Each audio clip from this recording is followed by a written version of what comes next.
Tell me pretty lies, look me in the face. Tell me that you love me, even if it's fake. โอเคเนาะสบายดีท่านผู้ชมที่เคารพทุกท่านนะขอต้อนรับเข้าสู่รายการ News on TV โอเคแล้วตอนนี้เราอยู่ในเกม Dan the Man เนาะเห็นเกมมันน่าสนใจมันเป็นเกมแนวพิกเซลเนาะถือว่าสุดยอดสุดๆเลยเนาะโอเคเรามาเข้าลินกันเลยเนาะในโหมดของ Story เรามาเริ่มกันเลยเนาะโอเคถ่ายมันโหลดดิ้งแป๊บค่อยก็ลินตัว Battle จนแบบว่าจบละเดี๋ยวมีพวกนินจาก็เป็นชาวบ้านเขาจะล้มอย่างนั้นโบฮู้ฮู้แต่ว่าชาวบ้านถามอีกเรื่องบ้าบออย่างโบฮู้มันบุยอย่างเป๋ออกมาให้โก้โดดได้เตะได้เนาะโอเคอัพท่าจำบนเนาะตัวนี้โศกแม่แล้วแป๊บอันนี้สุดคัสตัมเนาะแลนเข้าไปฮึบดึกเป็นมาแล้วตอมโอเคแป๊บฮึบขอบอกเลยเนาะคลิปดีบอดได้ตัดต่อบางส่วนเท่านั้นเนาะโอเคเสียงลงก่อนเจ็บหูเสียงเกมทิ้งเบาอยู่แล้วไปทางนี้ต่อฮึบอัดประคัดนี่ทีบ2 เทื่อเนาะเก็บเหรียญให้ครบเนาะทุกมูลค่าเนาะย่อมมีค่าเก็บเหรียญให้ครบเนาะโอเค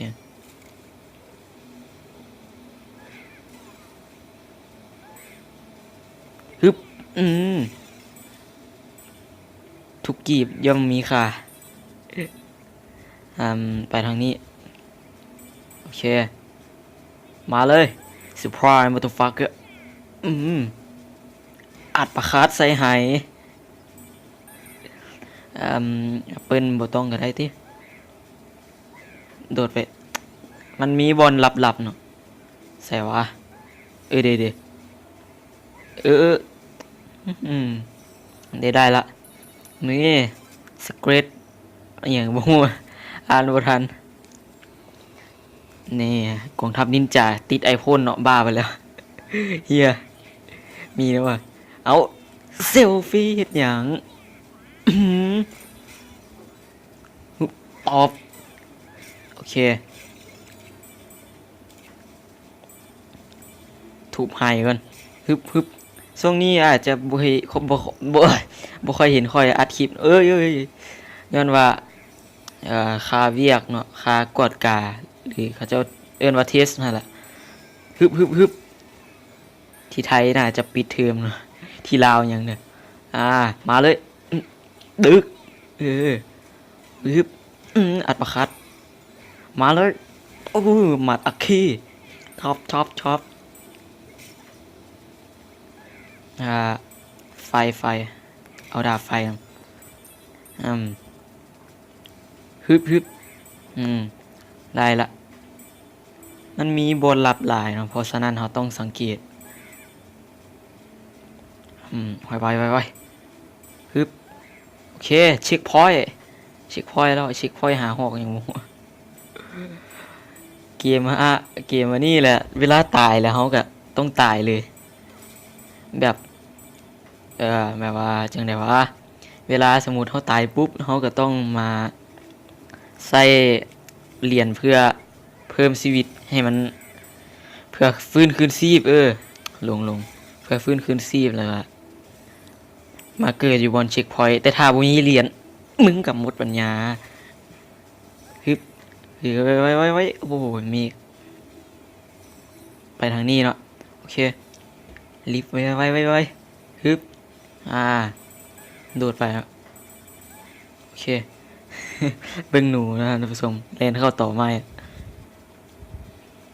เดี๋ยวลิ้นที่เผือโยนกระบองลิ้นเลยกับหัวเซ้ยอันตรายอยู่รอบโตน้องเอ้ยเอ้าโอ้โหลูกซองเจ เจอดาบไฟของข้าเป็นไงเอ้ยดาเมจ17ดึกทีมเลยมาเลยโชว์ลูกเคนมาฮึบจับดึกเนาะโอเคบุตายเตะจากทางกล้องแม่งโคตรเร็วเลยฮึบอ้อมมัดอัคคีไปควิกลี่โอเคมาฮอลเราอันนี้มูต้องตีก็ได้เนาะมันให้เบิ่งวิดีโอโฆษณาอย่างงี้ตายละจังสี่ก็มีตีเบิ่งโฆษณาเลยได้ไอเทมอ้อมเด็ดไหมตูมแม่งมาหลายเลยวะอึดตูมอัดปาดตายหมดอึดดึก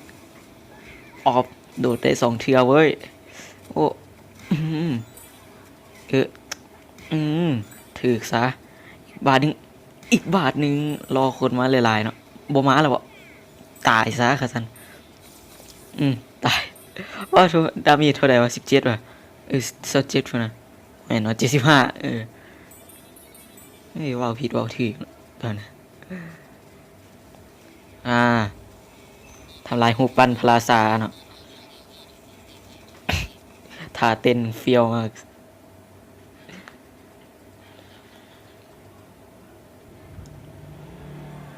โอเคเนาะสเตจ8 หา complete เนาะ time เท่าไหร่เวลาใช้เวลาทั้งหมดก็5 นาทีแล้วก็มีโฆษณาโอ้เปล่าเป็นว่ามื้อนี้เนาะค่อยก็ต้องขอจากลาท่านผู้ชมกันก่อนโอเคเจอกันพันน่ะ